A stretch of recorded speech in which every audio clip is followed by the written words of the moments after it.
In this new emerging financial world, we have seen how crucial it is to review our progression and exercise power of supervision and assessment of risk. It is now clear that there have been deficiencies in how credit was rated internationally. In this regard, one of the opportunities that Asia has is perhaps to develop its own credit agencies that are more familiar with our region. One question that keeps surfacing recently is whether rating agencies should be paid by issuers of credit. Another related issue is what other model can there be? I'm sure this is taxing the minds of those in the industry as well as the regulators. There has been a lot of discussion about that over the past year or so.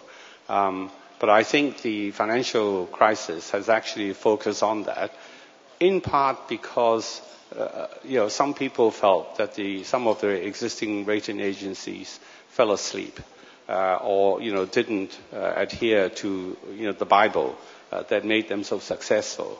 But like all things in life, I don't think there was anything wrong in the methodology. I think what happened was when they turned totally commercial, there were commercial pressures on them as listed entities, and profitability, etc., and all that sort of, might have momentarily blurred their vision. I imagine, they realized what has happened. So, doing a rating agencies in Asia, as well as perhaps looking at the issue of Islamic finance, is something that Asia would be able to make a contribution.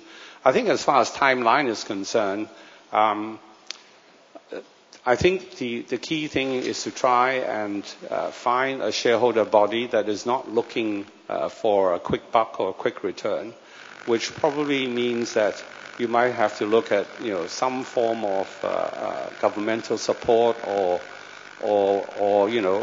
maybe even exchange support through some sort of a public participation effort. I mean, for instance, if a stock exchange was to take a tiny levy on turnover and use that to fund or to at least start a rating agency, get it off the ground, and then perhaps go from there. Timeline, I really can't tell, but I imagine putting together the experts would probably be as much, if not a greater challenge than actually getting the money together.